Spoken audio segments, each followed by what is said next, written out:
From the 14th to the 18th of October 2023, the third International Dilemmas of Humanity Dialogues Towards Socialism Conference was hosted in Johannesburg, South Africa.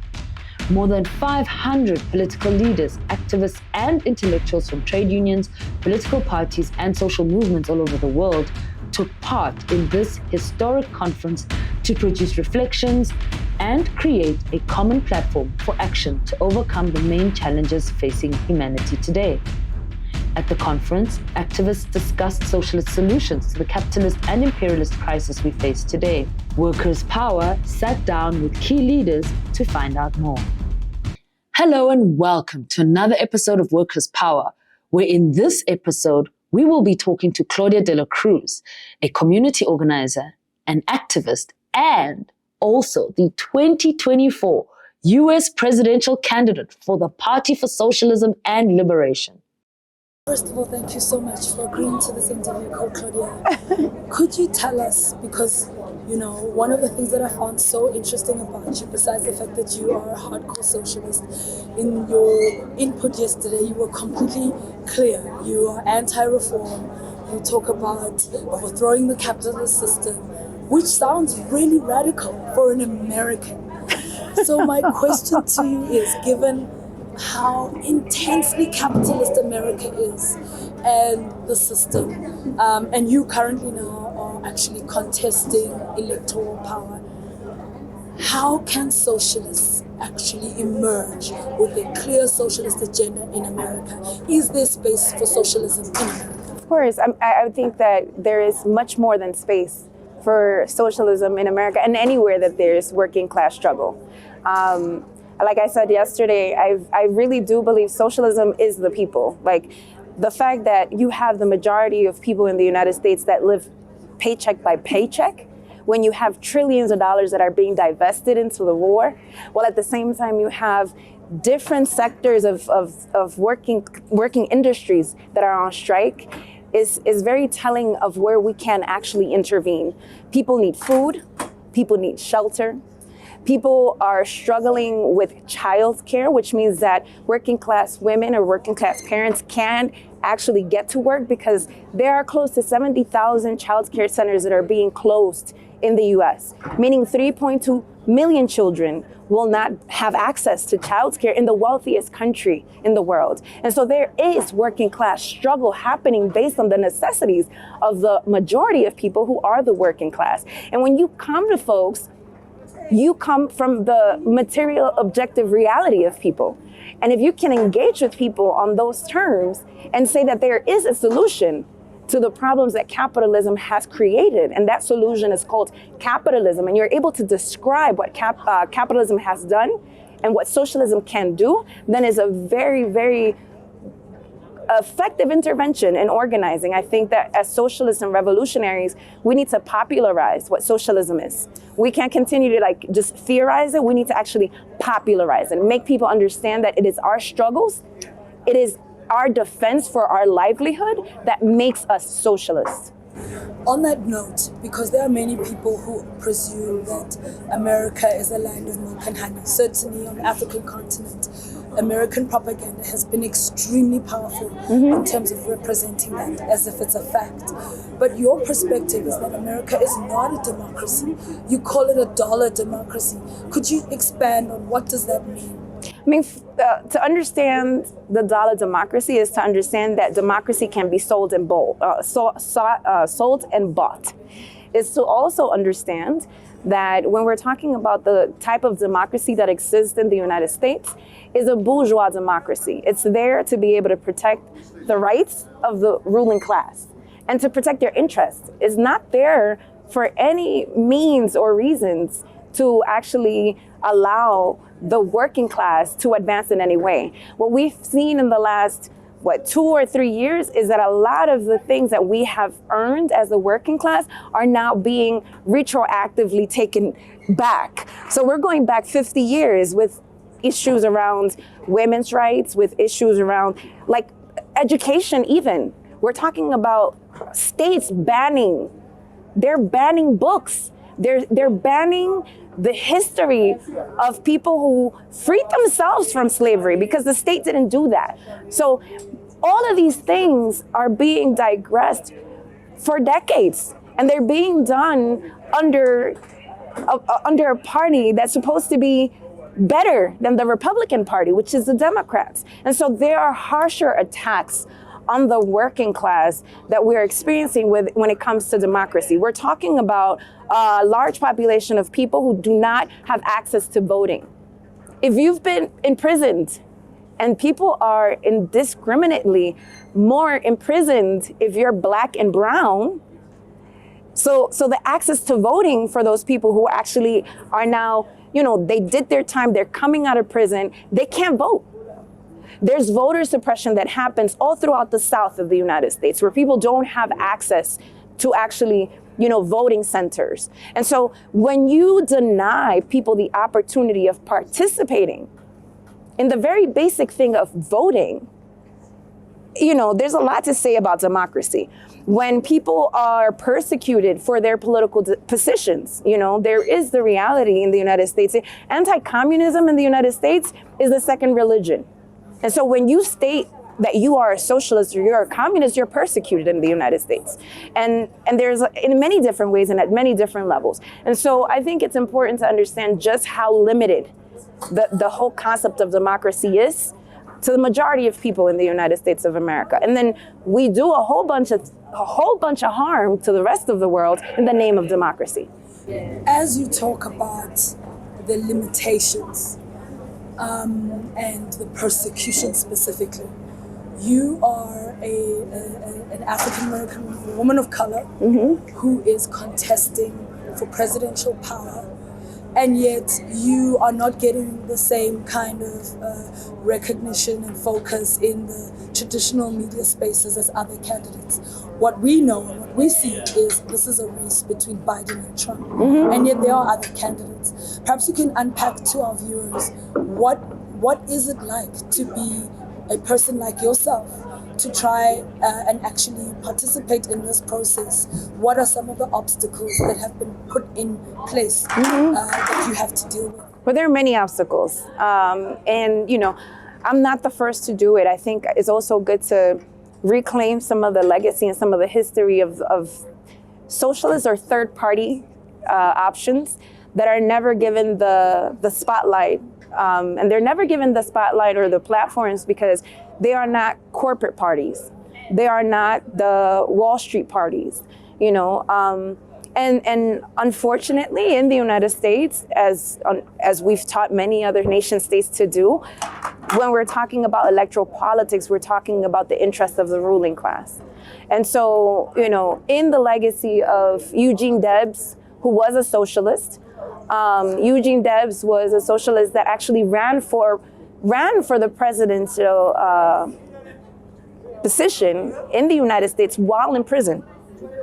And this socialist was able to get millions of votes.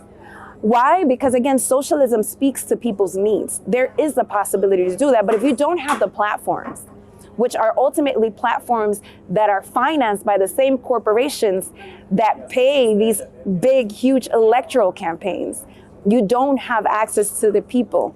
What we've learned is that we utilize the process of building these socialist campaigns, whether it be local, whether it be for the presidential position of the United States, we utilize that to be able to build political organization, to be able to contribute to emboldening our working class people to occupy spaces that they're told that they shouldn't be in, to be able to speak to the economy in ways that not only make sense and have meaning for them, but that are also ways of teaching other people on how to talk about the economy and talk about politics. Because it's not that complicated.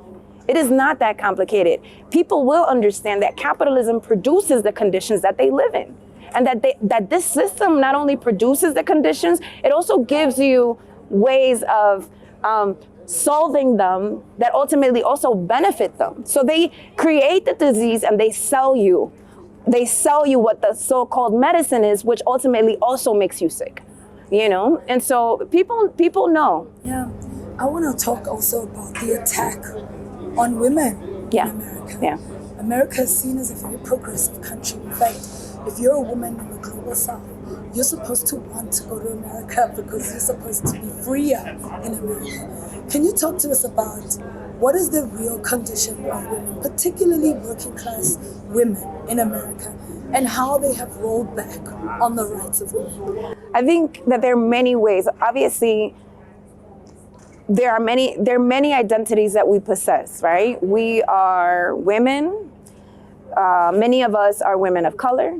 Many of us are immigrant women. And if you go down the rubric of like the many different identities in the system that we actually live in within the United States, the more exploited you are. Claudia Jones, she was a great Marxist, and actually is buried to the left of Karl Marx, talked about all these intersectionalities, right? And all these different identities that of class, of race, of gender, and the levels of impact that being all of them have. And being in the United States, I mean, I could speak as a Black, Caribbean, second generation immigrants to the United States. The levels of exploitation that women face are many, because not only are you a worker in whatever industry you are, you're also a worker at home, and your labor is unpaid and is unrecognized. There are many women, like many of our working class people, that have to have more than one job. You know, the gig economy is huge in the United States. So you have women who are service workers, right? So they are either working in a McDonald's or working in a Wendy's. These are heads of families. These are not teenagers. These are people who have huge responsibilities that are earning $15 an hour in cities where you should be earning at the very least $30 an hour. And they have to make ends meet. So they have that job and they have many other jobs to be able to supply for their families, while at the same time having to tend to their kids. And so the levels of exploitation are many, are deep in the United States. They go in accordance to the other identities you hold. And, you know, people talk about abortion, and I think, you know, João Pedro said it in the last panel. He talked about, you know, abortion rights, yes, but abortion rights is within the context of access to healthcare. And the majority of women in the United States, unless you have a paying job that gives you benefits, you don't have access to healthcare. You can't afford to pay $200 a month to be able to have access to care for yourself, and maybe paying $200 above those $200 to have access to healthcare for your children. And so it's, again, we live in a system that places profit first. We live in a system that is ruled by corporations, that is ruled by banks. The working class people, the majority of people in the United States know it. There are many difficulties in being able to articulate it if you are indoctrinated by the same system that exploits you, even though you feel in your gut that there's something wrong. Last question.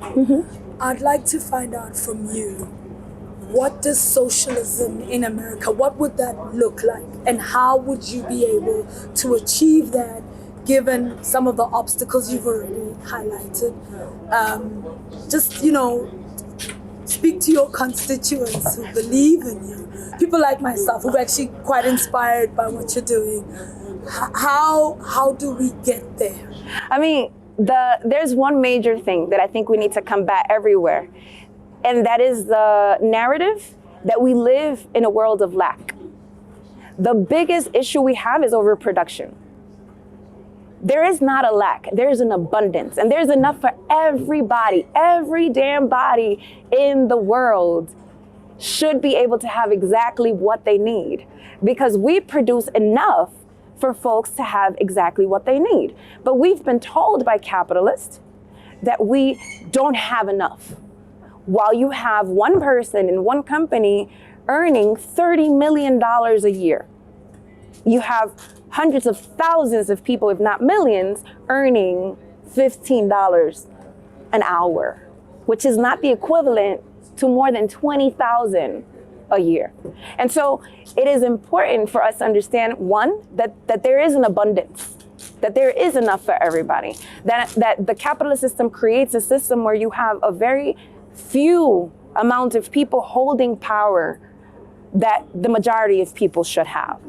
And if we break through that narrative, we could say, what happens if in the United States of America, we take back the top 100 corporations that are wealthy, Amazon, Ford, all these, the top 100, and we actually utilize the profit that has been produced by the working class to be able to advance the interests of the working class. We're not talking about a socialism of tomorrow. We're talking about a socialism of today with the money that has been stolen from the working class by the elite. It is possible. And those same corporations have a hold in healthcare through healthcare insurances. What would happen if we cut the middleman and we actually provide healthcare and access to everyone? Because everyone deserves access to healthcare. What would happen if we would utilize the funds that are going to war? The military budget in the United States is close to $1 trillion. What would happen if we cut that budget 90% and we actually invested in education and we invested in infrastructure? It would mean a lot for people in the United States, but it would also mean a whole lot for people across the seas that we wage war with, that we shouldn't be waging war against. And so I think when we think about what can be done, it's not something that can be done in 10 years. It could start to be done now because the abundance is there now, today.